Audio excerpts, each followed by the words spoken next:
Olá! Nossas conversas íntimas de hoje é sobre o meu desejo ou o seu desejo. Ou, mais especificamente, como o desejo do outro nos constitui como sujeito e como podemos transformar o desejo do outro em nosso desejo. Começando, vamos pensar no nosso nome próprio. Nosso nome próprio não fomos nós que nos demos. Esse nome próprio foi dado, em geral, pelos nossos genitores, que atribuíram um nome para nós. Um nome que tinha a ver com a subjetividade deles, com o desejo deles, mas que esse nome, ele vai nos dar uma identidade e vai legalizar o nosso lugar no mundo. Esse nome, que tem essa inscrição psíquica do outro, já que nós não podemos nos nomear, ele carrega toda uma significação que pode durar todo um percurso de vida.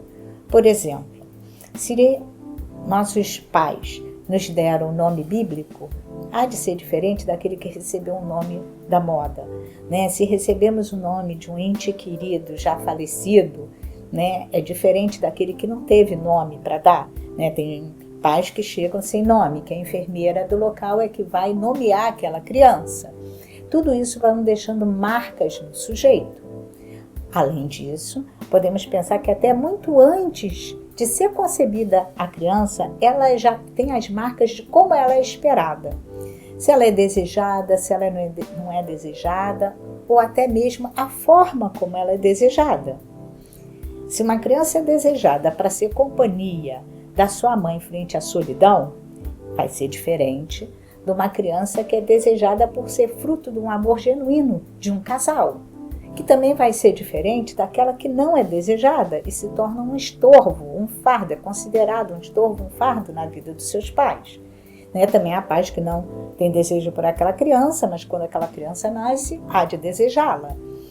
Tudo isso vai deixando marcas na vida do sujeito, marcas da inscrição e subjetividade do outro.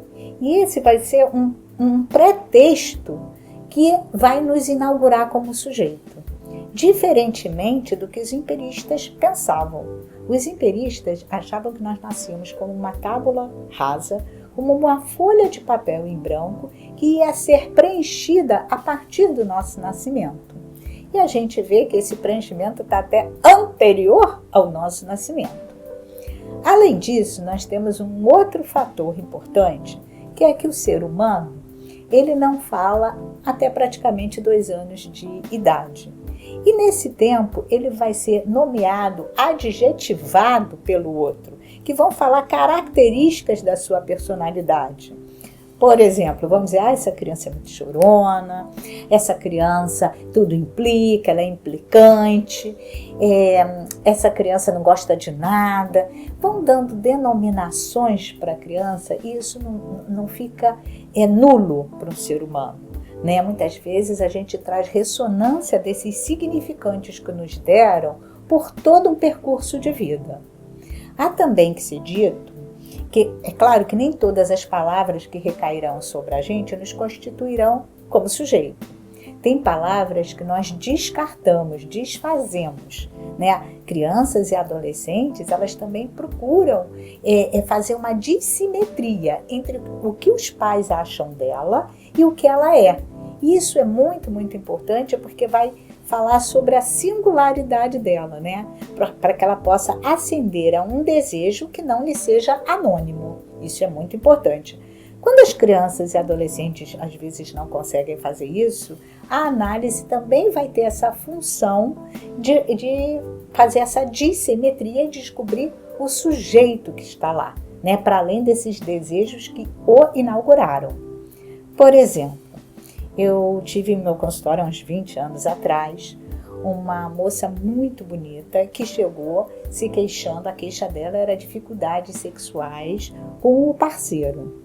E nós vimos, ao ela iniciar a análise e falar, que ela não só tinha dificuldades sexuais com o parceiro, quanto ela tinha dificuldades com tudo que se relacionava ao feminino. Ela tinha dificuldades de colocar roupas decotadas ou justas, de usar sapato alto, de usar batom.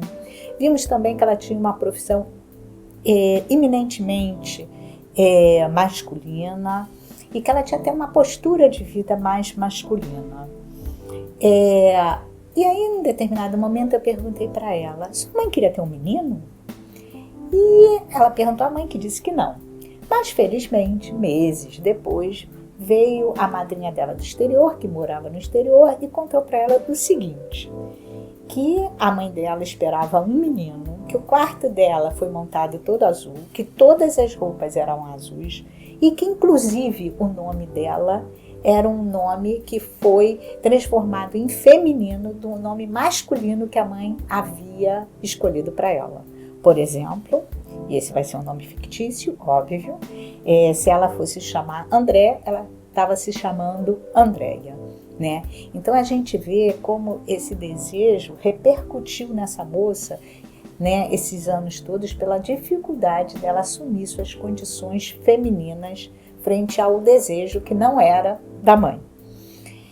Um outro caso que eu poderia trazer para vocês entenderem como é que isso se passa na vida de um sujeito, é de um homem de 40 anos que está em análise por mais ou menos 8 anos, e um dia ele fala o seguinte para mim, que ele era fogo de palha.